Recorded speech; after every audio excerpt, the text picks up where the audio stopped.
Welcome to the Velocity Podcast. I'm so excited about today's episode because you know I love all things AI, and Vaseem here is an AI expert. And so let's just dive right in. How's it going?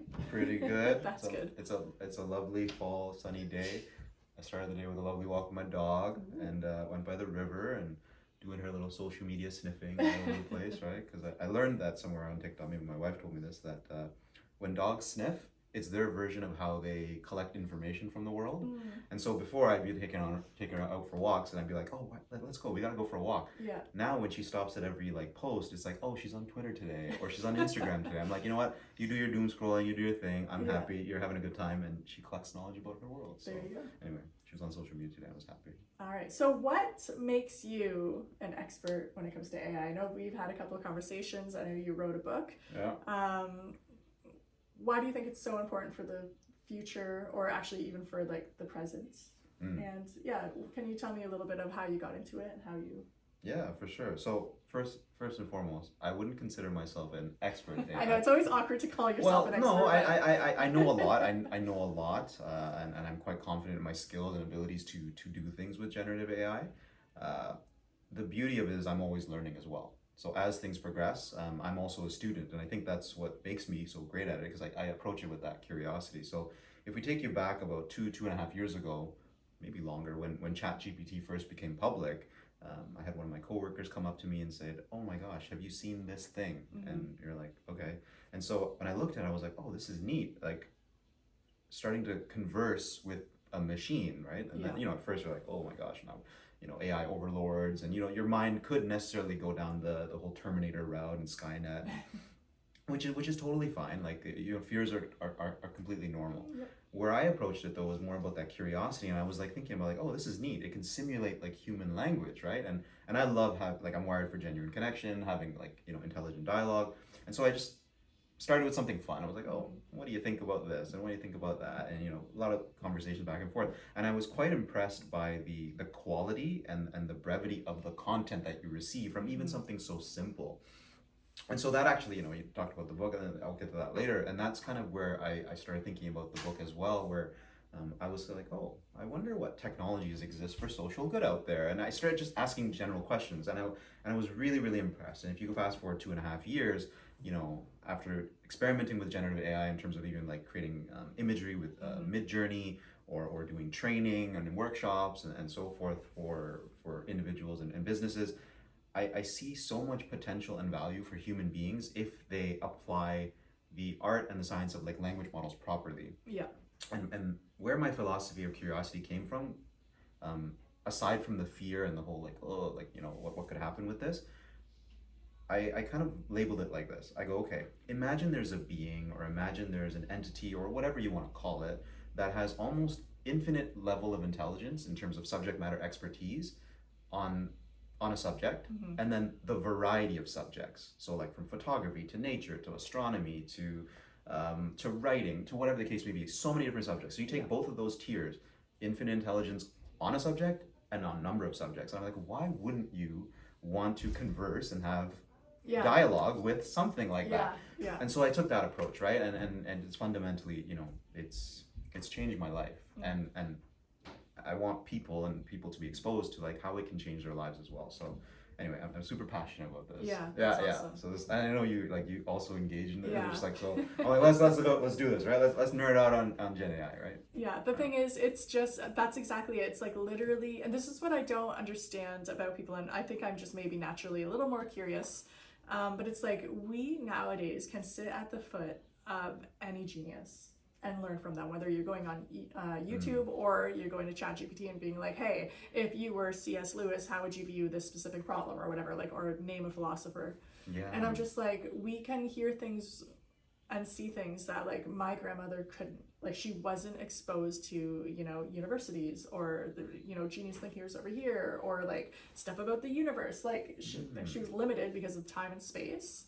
And now I'm it's at our fingertips, and we just take it for granted, which blows my mind too. Yeah. And, I think it's just I don't know. I love AI. It makes my life so much easier. I loved it. I told you before ChatGPT came and broke the internet. We did.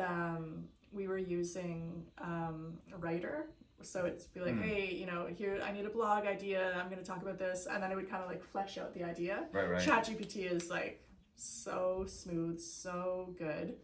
And yeah, so when it comes to an everyday person using it, how would you suggest they could? Absolutely. Oh, there's so many. And I'll actually, before I answer that question, I want to backpack off of what you were saying about grandma and having geniuses at your fingertips. One of the coolest applications of generative AI is that the learning aspect. So I work with people in all kinds of different departments, and like the people that have come to me and said, I can learn coding, like languages like SQL or Python and so forth. So one immediate application that I see from like let's call it just a regular person that's studying something, you can study things now, and as opposed to going on YouTube and scouring through a bunch of videos, which is still useful, or going through like Reddit forums or Stack Overflow or different sites to like learn something. You could actually kickstart your learning really quickly with language models like ChatGPT, and then there's a number of models out there, right? So ChatGPT is owned by OpenAI. Google has one. It's called Gemini, and all of these are free right now. And of course, there's like the tiered paywall versions of them, which are a lot more advanced. Even right out of the gate, though, the free ones are really They're good. so good, Yeah. So back to your question about like how could like a regular person use it. So, I always start with my frustrations in life, right? And that's usually where genius or good ideas are born. So let's say you're struggling with English is not your first language, right? And you want to write a letter to someone, or I say a letter, who writes letters, but you want to write like an email or a note to someone about something. Start with that, right? Start with, because it is a language model, it's going to give you back text based on what you provided. So you could simply say, hi, I would like to, start with something maybe like a thank you note. You want to send a thank you note to someone for something nice that they did for you. And you're like, sometimes you're like, I don't know how to construct this. So start with something simple like that. I want to thank Cordelia for, being on my team and, putting in those long hours to work on a project. Talk a little bit about the specifics of what Cordelia did, and then see what, something like a language model would say. And I can tell you, you will be thoroughly surprised by the way that it constructs the content. You may not use it and copy and paste it. At least it gets you started to be like, oh, I really like that way that sentence was constructed, right? I'll use that, copy and paste that. So that's what I love about the AI, because it like takes away that like blank screen, the blinking, light, being like, just write something, even if you don't like copy and paste. And I don't suggest people do copy and paste. It's use it as like an idea builder more than like copy and pasting. Absolutely. But it does get you, and I have used it for people's like cards and stuff, because I'm like, what do I say here? And then it will be like, I really deeply appreciate it. I'm like, good one. Or like, the things you want to thank them for, like all of the little contextual pieces, like the content, almost like the jot notes in your mind. And then all it does is it constructs it in the like nice flow or format. And then let's say you don't even like the format that you get. You could go back in and edit in. You could write it again, or you can go back to the original thing and edit it and be like, actually, can you put it in like a warm and friendly tone? Or let's say you have a difficult email to send to someone, right? And you want to be like super direct, right? And be like, hey, no BS type of thing. You can switch up the tone, and it's so helpful. So awesome. I've done that. I've had like, I'm like, oh, this sounds horrible and not professional. I need to like make this sound better. So I go to ChatGPT and I'm like, hey, say a client is like late on payments, and I'm just like, I'll just put in my jot, like, late on payments, make it a professional tone, but a stern tone. And it's like, do, and it's so good. I'm like, oh, that sounds way better than what I was going to originally send. Exactly. So, I use it like a personal assistant that way. Like, hey, tell me, is this a nice tone? They're like, nah, let me fix this up. And again, like those things that we're talking about right now is how you get started, right? And there's always this fear that, oh my gosh, like if I don't get started, like technology is going to go so far ahead, and like I'm going to get left behind. I don't even know what to do, or it's already so far ahead, like I don't want to even get started because it's way beyond my capacity. Well, my advice would be like, unsolicited advice would be like, well, it's always going to be like that. It's okay to be where you are and go forward with what you have. Like you don't need to worry about like all the advanced AI models, and predictive analytics and all that stuff that's like people are going to be doing that because they're already there. It's like leverage it for what is useful to your world. Exactly. Yeah. Right. That's and that's okay. Like even if it's something simple as like thank you cards or I want to I've got these ingredients in my pantry, Yeah. Oh right? man. Yeah. Okay. So that's what my son did. So I use Google because that's my default because that's Yeah, how like I grew recipes up. and stuff, right? And my Yeah, mom doesn't use Google. She'll go to her recipe book. yeah, So my amazing. son's like, I'm gonna make an iced coffee. How do I make that? I'm like, I don't know. So because we have like a little espresso machine. So when I was watching him, he went to ChatGPT and said, give me a recipe. So meanwhile, I like go through these pages and the images and the stories to find mine.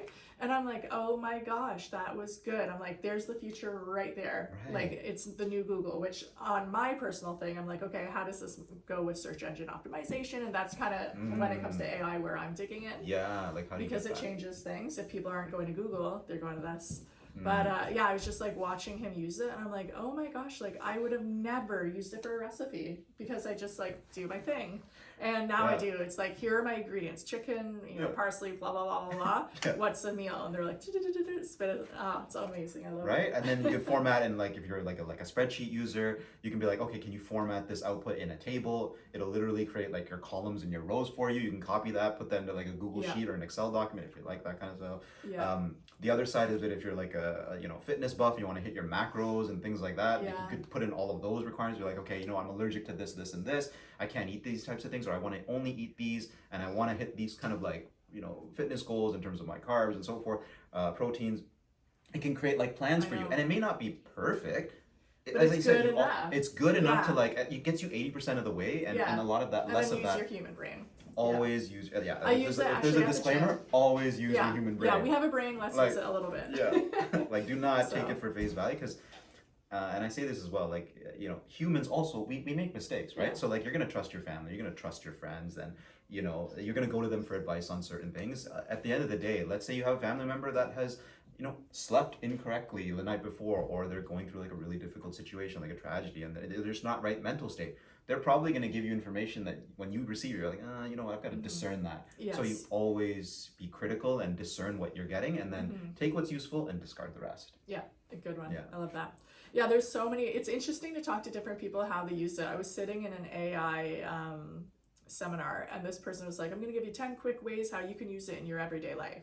And one of the things he's like, I don't speak French, but my kid has a French quiz. So he's like, grade 7, here are the words, and make a quiz out of this. And it did. And I was like, So cool. just like right in front of our eyes, I'm like, oh my gosh, it's so, I again I consider it in my context Yeah. until I see other people doing other things. I'm like, oh my gosh, I could totally use that. Right? So it's Yeah. really interesting to see how people use it. So like I used it for kind of a workout, whatever it's called, like regimen or Yeah, the something. workout. Like Yeah, I'm yeah, just like, hey, I want to work out 3 days a week. Here's I want to do backs and biceps and yeah, whatever, chest and shoulders and then legs. yeah, What should I do? Because yeah. I'm like, I don't know. I'm not a personal trainer. Like, how many exercises do you do on one muscle group? Yeah. Well, I think it's 3 according to ChatGPT, and I want to talk to somebody about that. Yeah, But yeah. it's just like oh man, it makes life easy once you start considering like, can I turn to ChatGPT for this? Yeah, yeah, So and it's funny. So this may be for our intermediate/advanced listeners. What one interesting prompt that you can set up is you can always start, and this is my go-to, so I'm sharing this. It's like, you talk about your fitness thing, right? yeah. So you could be like, okay, you are a world-class fitness instructor. What are your top skills? And you ask that question, and you press enter, and then you're gonna get a prompt of what a world-class fitness instructor's top skills are. Yeah. From there, what you can do is you can copy that text of those top skills, go back and edit that original prompt and say, okay, you're a world-class fitness instructor. These are your top skills. Paste that, and then you can start from that point to say, can you help me build a Yeah. fitness plan? Because now you've given the language model to say, okay, take on this role or this persona, because it has that vast infinite intelligence and so forth. Sometimes it will It bring knows too bring much all that. almost. Exactly. So you can actually laser focus on like a lens to say, okay, if you were this type of being and with these skills, what would you tell me about this particular subject, right? And then it really changes the quality. Yeah, okay, so let's talk about prompts because I find that Yeah. some people use it and they're like, I don't know, I didn't really like it. Like, it didn't work for me. And I'm like, it's similar to the fitness thing, garbage in, garbage out is what I always say. Yeah. And prompts are of the utmost importance. So I always say to people, don't even use your first prompt. Like, your first prompt is just you getting the idea out there, well said. and then Yeah. keep building on it, kind of like a first draft of anything. You're not going to publish your first draft. Mm-hmm. So how do people make great prompts? So there's a format that I learned many moons ago, and it's an acronym. So and we can probably share like with context later, but It's essentially goes RACEF, RACEF, and I'll walk you through each one and the importance of it. So R stands for role, and I think I kind of illustrated what the role is. So you want to give the language model a persona or a role or an identity, let's say. Let's say, we talked about the fitness example, but it could be like you are a world-class like analytics leader or a chief analytics officer, whatever the case may be, for a particular problem. So you start with the role, right? And then from the role, the next important part of the prompt is what the A of the ASEF, which is action. So now that you have this persona, I want you to do XYZ for me. I want you to build me a fitness plan. I want you to write me an email. I want you to help me think through XYZ, right? Take some kind of action. And I think the C part of it, which is the next one called context, this is where the key is for good prompt engineering or prompt artistry or whatever they're calling it now. Context is the, how I would call it, the jot notes in your brain. All that information that you probably think isn't important is super important for a language model. And maybe like after I finish the RACEF prompt, I'll kind of like talk through like the differences between Google and prompt. I think all of that will all come together. But the context is super, super important because you're giving all of that information that is relevant to your particular problem. You feed that, and it doesn't have to be structured. It doesn't have to be perfect sentences. It could, like Sherri, you were talking about, just like whatever the gist that you have. Provide that, and that's the C. And the last two are kind of optional. They're important depending on what you need it for. E is examples. So if you have examples of the output that you're looking for, again, be like, hey, there's this memo. I want you to construct it in this way with this style. Okay, that's great. And then the last one is F. We talked a little bit about F, the format. Do I want to output this in a table? Do I want to output this in like a bulleted point list? Do I want this output to be only one paragraph? And those are I think the two optional elements. If you hit the first three, R, A, and C, you're really, really good. Oh yeah, I totally agree. So that's prompting, and that framework seems to work for me with, as I think through like all of the problems that I have. I'm like, okay, well, if I need to, write an email on a really difficult subject, okay, who would be a master at this subject? Okay, let me give them that role. I already know difficult email. That's the action, and then the context is okay. What is it I want to say in this email, right? Yeah, the context is king, I think, in just in the whole world. So especially when it comes to ChatGPT, and I find that's what people want. It's like they don't think through that at all. Like the roles, like when I heard about that, I'm like, that makes a lot of sense. So that's what I try and encourage people. I like that acronym though, instead of just being like, give it information. So because it can walk through, and that is literally the perfect prompt. It hits everything you need. Yeah, exactly. It gives you enough to get started. And I think if we take a step back, where you kind of mentioned this as well, like you're traditionally like Googling something, and now your son is like GPTing things, right? And I think it would be important to illustrate like the differences between what Google is really, really good for and what GPTing is really good for, because they're very different, right? So if I share a little bit about that, so Google, if you think about it, and contextually, it's like a giant repository. Think of it like a library, right? It knows where to find things. It knows like where to index them. So you can go to it with like really specific questions and be like, oh, what were the scores and how many, teams won the Olympic medals yesterday? Or what's the weather going to be like today? Very specific, because it can catalog all that and then go scour the internet and find that specific piece of information. Now, where ChatGPT or language models and Google differ is that it's like comparing like a toolbox to like a workshop assistant. And so you kind of mentioned this as well, where it's like your own like virtual assistant. And yes, GPTs are like almost assisting us with all kinds of things. So it's like the workshop assistant in this example. If you go to GPTs and ask it for very, very precise pieces of information, the way that GPTs work is that whatever information that you're sharing with it, like all of that context, the roles, all your stuff, it's thinking back and going through its vast repertoire of information and saying, okay, Sherri, you've asked me to do this or want me to talk about this. Let me predict what Sherri wants at every single iteration based on what I've been given. And that's a lot different than Google, because Google is simply looking to find you the information and point you to like a website or something. Whereas GPTs are going, let me help you think through this thing, or let me suggest things, or let me construct something and make something for you. So you wouldn't want to Google something on how to do something, or how to do something or to do something. It'd be like, where can I find something? Whereas GPTs is like, let me help you do, let me help you think, let me help you augment. Very different needs, and they serve different purposes, right? So you wouldn't GPT be like, what's the weather today? But you might be like, hey, if there's a tornado coming, Yeah. how do I prepare for that? Yeah. Very different question. Yeah, exactly. When I was heading to, so my family and I went to Portugal this summer. So I went to Google and I was like, what am I doing? So I went to ChatGPT and I said, act like a travel agent. I'm in Portugal for 14 days. Beautiful. Da, da, da, da, da. And then, because Google couldn't quite answer it because it gave me like all the answers. Because it's only job is to answer you, right? And it's, again, how good you're putting, like, your question is to get Googled, basically. But yeah, they totally are. They are different. Of course, there's a crossover. Yeah. And but it's interesting to see, like, oh, now I'm turning to. It's just, for me, I like seeing when my attention shifts. I'm like, oh, my attention's shifting from Google to ChatGPT. What does this mean for me? And what does this mean for work? And what does this mean for the future? Blah, blah, blah. Like, I like thinking about that kind of stuff. I should ask ChatGPT that. Yeah, exactly. And like, we talk about like Googling things. So for example, like Google reviews, right? So like another cool use case that you can use it for is like, let's say you want to try out like a restaurant and you want to like, so we've talked a lot about like, writing things and creating content. There's another way that like language models can be, and there's lots, but we'll talk maybe about a handful. Another way is like to synthesize information. So let's say you have like a whole bunch of like Google reviews or customer feedback or things like that, or you want to try out your new favorite restaurant. And I'm providing these examples because these are fun examples, right?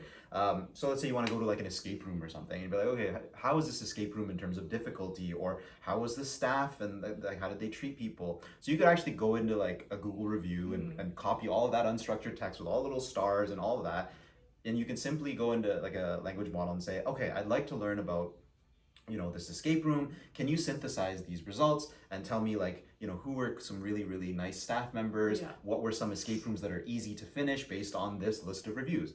Dump all that text in there, and I'm quite confident you'll get the answer that you're looking for. Yeah, that's a really good idea. Right? Like, and you could do that for restaurants. You could do that for all kinds of things. Yeah, I love that. I mean, I've never considered doing that, but that's what I like about it too. Like, and I love reading, so I don't really suggest this either, but it's like, instead of being like, tell me what Wuthering Heights is about, it could be like, hey, can you give me 3 major themes of Wuthering Heights and like how, the main character, blah, blah, blah. And then it gives you obviously more information. Oh yeah, I didn't even think about it, like book reports and stuff like that, right? Yeah. Yeah, I did, just because I have high school kids.